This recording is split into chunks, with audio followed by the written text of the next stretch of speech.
ನಮ್ಮ ರಾಜ್ಯದಲ್ಲಿರುವ ಚಂದನೀಯ ಜಲಪಾತಗಳು. ಜಂಜಾಟದ ಬದುಕಿನಿಂದ ಕೊಂಚ ವಿರಾಮ ಬೇಕು ಅಂತ ಬಯಸುವವರು ಹೆಚ್ಚು ಆಯ್ಕೆ ಮಾಡಿಕೊಳ್ಳುವುದು ಪ್ರವಾಸ. ನಿಸರ್ಗ, ನದಿ ತೊರೆಗಳು, ಬೆಟ್ಟ, ಗುಡ್ಡ ಬಹುತೇಕರ ಆದ್ಯತೆಯಾಗಿದೆ. ಆ ಪಟ್ಟಿಯಲ್ಲಿ ಫಾಲ್ಸ್ ಕೂಡ ಇದ್ದೇ ಇರುತ್ತದೆ. ನಮ್ಮ ರಾಜ್ಯದಲ್ಲೂ ಕಣ್ಮನ ಸೆಳೆಯುವ ಫಾಲ್ಸ್ಗಳಿವೆ.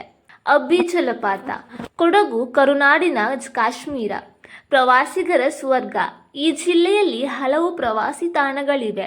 ಮಳೆಗಾಲದಲ್ಲಿ ಅತಿ ಹೆಚ್ಚು ಪ್ರವಾಸಿಗರನ್ನ ಆಕರ್ಷಿಸುವ ಕರ್ನಾಟಕದ ಜಾಗದಲ್ಲಿ ಕೊಡಗು ಕೂಡ ಒಂದು.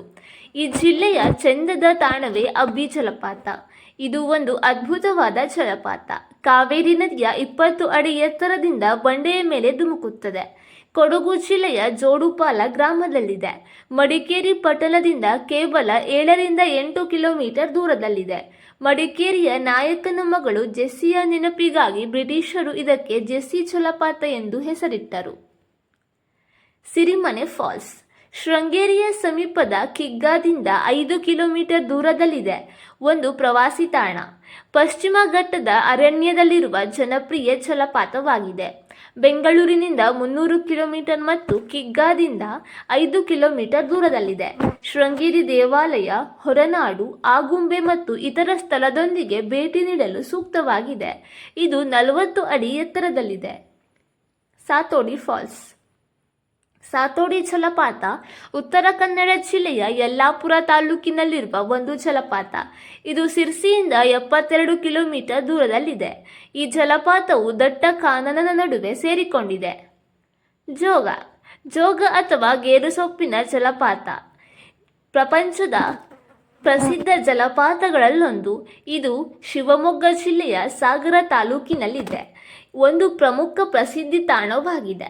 ಜೋಗ ಜಲಪಾತವು ಸುಮಾರು 292 ಮೀಟರ್ ಎತ್ತರದಿಂದ ಭೋರ್ಗರೆಯುತ್ತಾ ಶರಾವತಿ ನದಿಯ 4 ಸೀಳಾಗಿ ಧುಮುಕುತ್ತದೆ. ಗೋಕಾಕ್ ಜಲಪಾತ ಕರ್ನಾಟಕದ 2ನೇ ದೊಡ್ಡ ಜಲಪಾತವಾಗಿದೆ. ಬೆಳಗಾವಿ ಜಿಲ್ಲೆಯ ಗೋಕಾಕ್ದಿಂದ 6 ಕಿಲೋಮೀಟರ್ ದೂರದಲ್ಲಿರುವ ಈ ಜಲಪಾತವು ಘಟಪ್ರಭಾ ನದಿಯಿಂದ ಉಂಟಾಗುತ್ತದೆ. ಗೋಕಾಕ್ ಜಲಪಾತವು ಅಮೆರಿಕ ದೇಶದ ನಯಾಗಾರ್ ಜಲಪಾತವನ್ನು ಹೋಲುವುದರಿಂದ ಇದನ್ನು ಭಾರತದ ನಯಾಗಾರ್ ಎಂದು ಕರೆಯಲಾಗುತ್ತದೆ. ಗಗನಚುಕ್ಕಿ ಮತ್ತು ಭರಚುಕ್ಕಿ ಜಲಪಾತ.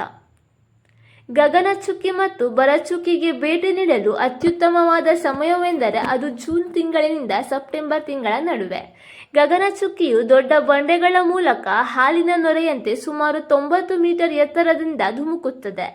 ಇನ್ನು ಭರಚುಕ್ಕಿಯು ಅತ್ಯಂತ ಪ್ರಶಾಂತವಾದ ವಾತಾವರಣದಲ್ಲಿ ನೆಲೆಸಿರುವ ಈ ಜಲಪಾತವು ಪ್ರವಾಸಿಗರ ಫೇವರೇಟ್ ಆಗಿದೆ.